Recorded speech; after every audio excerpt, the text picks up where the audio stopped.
Okay, good morning, and thank you very much, Gordon, for the kind introduction, and thank you for Brian and his team for the invitation to speak here at IrisCon. A great privilege to be here and to speak at what I would think is the most influential of the Irish cybersecurity conferences. As I say, my name is Kieran McMahon. I'm going to be talking not a whole lot about cybersecurity. I'm going to be talking mostly about my honeymoon. You're going to go home this evening and your partner's going to ask you, so what was the conference? What was the cybersecurity conference like? And you're going to say, well, this guy showed us photos of his honeymoon. So it's going to be a little bit different. And the reason why I'm taking this approach is, let me put it to you like this. All of you who work in cybersecurity, you understand that what you're doing is very important. But I think you also understand that there is a slight difficulty in explaining that importance to people who don't work in cybersecurity. And the reason for that fundamentally is that cybersecurity, information security, data protection is actually quite invisible. It's not tangible to the average person. So I've taken my lead in this presentation from a guy by the name of Bruce Hallis, who some of you will know. You can have a look at the Analogies project if you look for that online. And basically the idea is that you explain cybersecurity in relation to something else. So what I'm going to be talking about is a little event that happened to me happened to myself and my wife over the summer, and what I learned from that experience and how those learnings can be applied to cybersecurity and information security. So there's a couple of little lessons. There's a little bonus lesson in there along the way, which I hope some of you will find interesting and that you'll be able to take away from this, and it will help you explaining cybersecurity to the rest of your organization.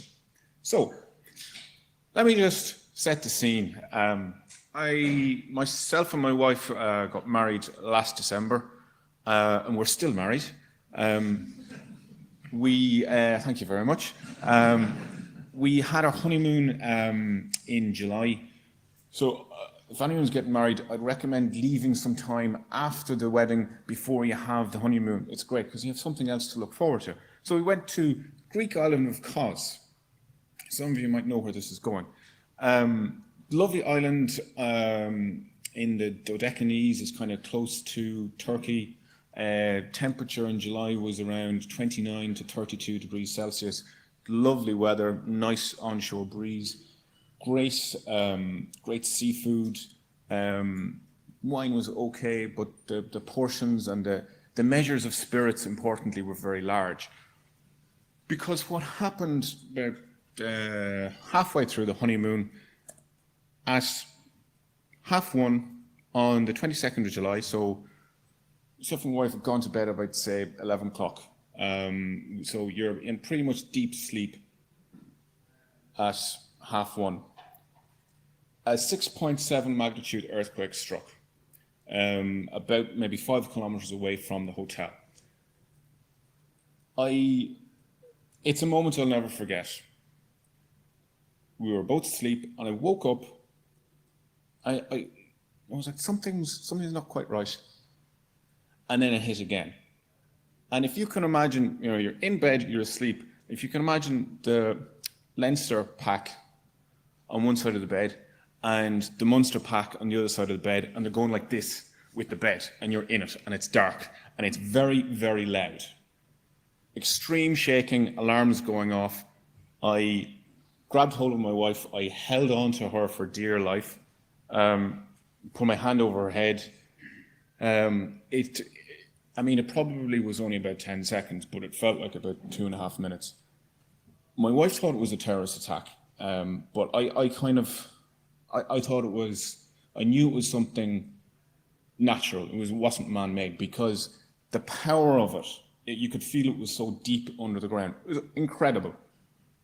But the funny thing was, after it stopped, I sort of reached out and turned on the bedside lamp, and I was like, oh, we still have power. Okay, so it's not that bad.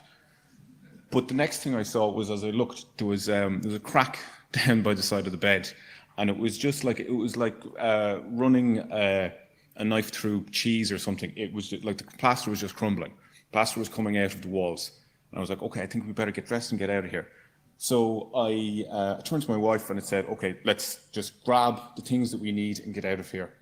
But I also, I don't know how, I had the presence of mind to say, put on something warm because we're going outside and we're going to be outside all night. There's no way we're getting back into this building. And that's precisely what happened, because as we came out in the corridor, you see lumps of plaster falling all over the place. This was in the bottom of a 5-story building, and there was cracks just everywhere, plaster all over the ground. And this was down outside, so you can see it, the concrete is just shearing because the sideways movement is smashing everything. And you can see on the outside, there's actually huge lumps of plaster falling off everything. The people who were in these rooms, they said they could see daylight through the wall. So it was pretty dramatic. We came down outside, and it was, as I'll explain, it was kind of organized chaos. Not very well organized. So the first cybersecurity lesson that I would have from this is have a survival plan. When an incident happens, you need to be able to go, okay, what exactly do I have prepared for us? What do I have prepared? Because the similarity between these things is we were locked out of the building for about 7 or 8 hours. And you can see this is outside on the front lawn of the hotel. As I say, this was an all-inclusive deal, so it was a package holiday. We were outside there. I had managed to, I brought the camera, which turned out to be quite a good idea for today's talk, because I own all of these photographs. I didn't have to look up image rights or anything. Brought our passports, phones, we had warm clothes. I did forget a couple of things, which I should have remembered. This is something that you will notice happening. The key thing I would notice about this is, or the key example I would compare this to, is the TalkTalk hack. Any of you remember when the TalkTalk hack occurred and you saw Dido Harding on the television like every hour on the hour, and she looked exhausted because they didn't seem to have a change of clothes for her in the office or any kind of a team rota that somebody else could go on. Big incidents like this, as some of you will know, a big cybersecurity hack, like a breach, probably like what happened at Uber, it goes on for days, and people are exhausted because they have to be constantly responding to phone calls and to clients and to media and so on. So you need to know, one expert told me, he said, the first thing I say when there's an incident, half of you go home and get some rest because we're going to need you in about 12 hours time. And that was what happened here. Myself and my wife like watching spy films, so we were kind of a little bit ready for this, and we sort of had the go bag mentality. So what do you actually need to have with you in the event of an incident? Is there something that you can have properly prepared so that when something happens you go, okay, well, all of the machines are completely borked, but we do have this laptop in a plastic bag that's never been used, and we can start from that. We have like SIM cards that we can work off as well. So it's things like that that makes you it mightn't be hugely useful when the event actually happens, but it will make you feel more prepared and will have you in a sort of a disaster frame of mind. And these are just sort of obvious lessons. The other one is that they don't tell you about earthquakes, and it isn't always in the media about security incidents, is that there's going to be aftershocks. In Kos, we had 21 earthquakes of above 4 degrees of magnitude in the next week. Now, I didn't know about this, but that was actually quite severe. So when we're outside lying on the ground going, okay, well, we'll just wait until we're let back into the hotel. You're lying down trying to get a little bit of sleep, and then it happens all over again. They were happening the whole way through the week. And the thing is, once you get over the initial shock, you're kind of fine. You're like, okay, well, there's an earthquake, so grand. But then a couple of days later, you're sitting down to dinner, and I think it was maybe the following Tuesday. So 4 days later, sitting down to dinner, and 3 aftershocks hit in the space of about 15 minutes. Now, Greek people are quite tanned, and like all of our, the waiters and waitresses, you could just see them. They all became Irish white within seconds because the blood just drained from their faces. They thought people were going to freak out and start running out of the place, and it was actually very stressful. In terms of cybersecurity, the thing you have to remember, and I think Brian mentioned this earlier on as well, these aren't one-off events. They're just certainly certain incidents get into the media, certain incidences have to be reported. But there's just, as all of you know who are at the coalface, is that there is a constant level of activity here that you're having to deal with. I think that's something that you need to actually communicate better to the rest of your organizations. I think as well, it's something that people in management need to know, that just because the event is over, something's been detected, that doesn't necessarily mean that you can relax. There's probably going to be more things happening. You think as well, look at the companies that were actually the biggest names. If you actually examine those cases, and it'd be nice if we had more detail on them, you know, TalkTalk was actually properly hit several times. And the fact that a company can be easily hit once probably means that hackers will go, you know what, they look like an easy target and they're in trouble now, so let's go after them again. This is going to be a constant level of activity. It's not simply one-off. Now, the thing is, as I mentioned at the start about analogies, analogies are a very useful way of comparing one thing to another. So this is a fairly obvious one that I thought security engineers would enjoy, and this is a little bonus lesson. It's called patching. So in the days, this was my side of the bed, and you can see there where the massive crack in the wall has been sort of patched over and painted over. And this happened like maybe 24 or 48 hours after the earthquake. And like, obviously, the way I would put this is that obviously it's not the finished job, but it made everybody feel better that something was being done. And you kind of patching the thing together and like, okay, well, I know this building might not be structurally sound, but the fact that somebody is actually going around with a bit of polyfiller, so you're like, okay, well, they're doing something. The other little sort of, as we kind of stretch the analogy possibly a little bit too much, as people always say in incident response, they say things like, well, first you have to check your inventory of like what information is still secure and what's been leaked and so on. You would think in an earthquake when you know, everybody runs out of the building, you kind of think, okay, well, the equivalent of an inventory would be a head count, and they'll take everybody's names before they let you back in. That didn't happen, which I was a little bit concerned about. There was other things about, you'd also say about, you know, controlling access to information so that nothing happens again. There was a certain amount of control of access. They said, nobody go back into the building. But of course, one of the things I forgot in the go bag was sunblock, because it was in the middle of the night. But of course, we were out there all night until 7 o'clock in the morning, and then it starts to get quite bright. So the alarms are still going off. I did a little bit of a commando raid and went back in. Lots of people did. So there was no real access control over the building. So that's, you know, an example of the analogies sort of don't completely sit on each other. But one of the things which I find that is actually is not always mentioned when we're talking about information security, incident response, is the actual sort of human social psychology of what happens in a crisis or in a disaster. And this was very apparent during an earthquake. And I would simply say is that things went feral in ways which I was quite surprised about. So this is the photograph that I tweeted at the time, about 2 o'clock in the morning. The thing that I sort of noticed is the staff were quite good. They came out with water and sort of towels and things like that, so people were comfortable. But other things, you know, if you're at a holiday resort, like sun loungers and things like that, they disappeared like in seconds. People were going and pulling them out of all over the places and dragging them around to the front of the hotel. The hotel management were reasonably good. They'd come out every once in a while and say, okay, there's been an earthquake and we're looking into it and we'll let you know more in a half an hour, which was kind of like, okay, well, that's fine. So that's your formal leadership structures. You'll find this in a crisis is that formal leadership roles will be quite tested.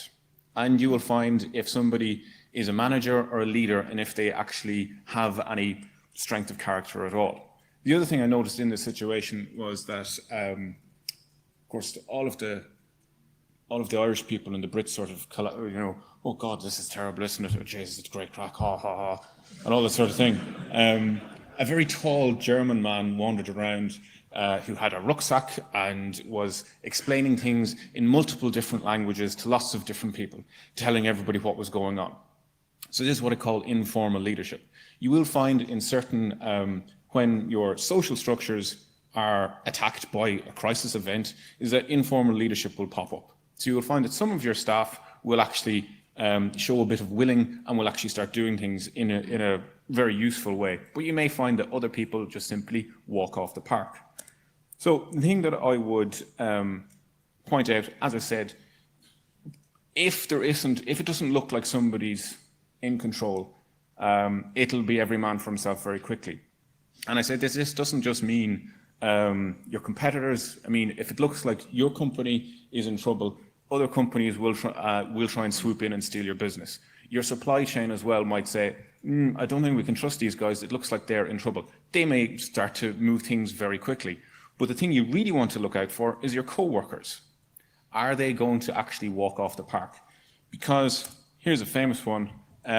Recently, at the Equifax breach, it was noticed that certain executives had sold stock before the breach was made public.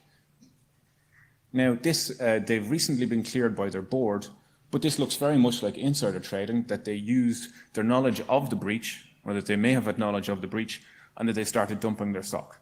Their board has cleared them, but they're still under Justice Department investigation.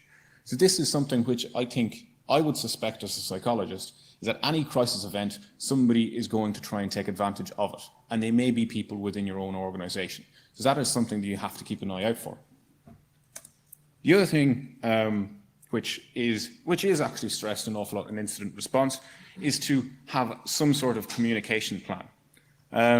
What I would say here is, myself, when we came out of the earthquake, downstairs, had my phone with me, the first thing I did as a good Irish son is I texted my mother, who I would think would be the most important person to communicate with in this thing.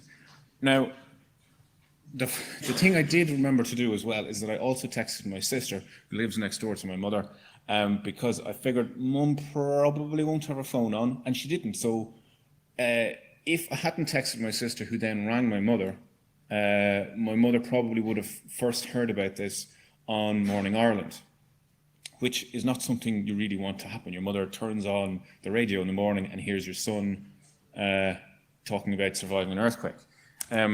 That was a mistake I think I kind of made because I tweeted about it, and then after that, the phone calls were coming in left, right, and centre. By midday, I was exhausted, and I hit the bar fairly early that day, I tell you. But phone calls were coming in left, right, and centre. Morning Ireland were very good; they were very nice. But of course, because, and this is the other thing that I think, thank you, I think you might not necessarily think about, is that if there's a big cybersecurity incident in a company and everything gets shut down, the plans always say, well, you have to communicate with, your regulators or the media and your shareholders and so on. Well, how do you communicate if everything's locked down? Because that's something I found very difficult, was actually to get a functioning phone line in the middle of an earthquake, because that was quite difficult. The thing is, I would say that there has to be a balance. We've mentioned, we had a great presentation earlier on about GDPR. We all know about mandatory breach notifications and all of that sort of thing is coming in. Who are the most important people that you have to contact in an incident? For me, it was my mother. I think, how much do you actually need to tell the media? I think there has to be a balance there, because in the very early stages, you might not actually know what's going on. So you might have to make certain cursory notifications. I think as well, it's a good idea to have these things drafted well in advance, because they are going to happen. And the thing is as well, do you want your investors to find out about this in the newspaper? So it's a very balanced way of looking at how much information do you have that you necessarily do have to get out, and who you have to get it to. But the final lesson I would have for everyone with regard to dealing with crisis incidents is that this is where you're really going to find out about your corporate culture, about the environment in which you're working with and the people you're dealing with. So, as I said, this was a package holiday. So we're dealing with the hotel staff, but we're also dealing with the travel representatives who are currently rebranding. And I've I'm not sure if that's part of it, but now the thing is, in the following days after the earthquake, the hotel staff, who are local Greeks, were absolutely phenomenal. One of our waiters said he had actually been in the bar where people actually died in Cos Central, and he had left 20 minutes before it happened, and he'd gone home, and so he was, seconds away from dying. And he said he went home, checked on his parents, and then he came into work. So he arrived into work after doing a full day of work, going out having a couple of beers, and he was back in the hotel at 3 o'clock. So he had actually more or less worked a solid 24 hours in the place. The level of loyalty that the locals had to the hotel was phenomenal. They all listened, they all took care of us, they all put in huge amounts of effort. I showed you the photograph of the front drive of the hotel, where everybody was basically camped out after the earthquake. There was bottles of water, there was sun loungers, there was blankets. That place was it was an absolute mess. It was all cleared up by 9 o'clock the following morning because of the pride with which these people looked at their place of work. Now, on the other hand, our travel representatives were not so hot. This was a notice that they put up in the hotel the following day, so the Friday that it actually happened. I was like, following yesterday's earthquake, we had quite a few external and minor damages. Static condition, so it's basically, we had an earthquake, everything's fine, so enjoy your holiday. And in two languages as well, which I can tell you, people looked at this and went, is that it? That's all we're getting from the people that we've paid for this holiday? It's just, there's some structural damage, but it's fixed, so, and your rooms are fine. There was people who could literally see out the wall of their rooms. It was that badly damaged. So this sort of level of cursory communication with people did not go down well. This was the company which, and I don't mind mentioning the company's name because they admitted it's their fault because they actually refunded us 3 days of the holiday. So they figured out after a while. This was also a company which had people in the Caribbean during the last hurricane. So they had experience of dealing with disasters, but they didn't seem to be learning from it. So that did not go down well.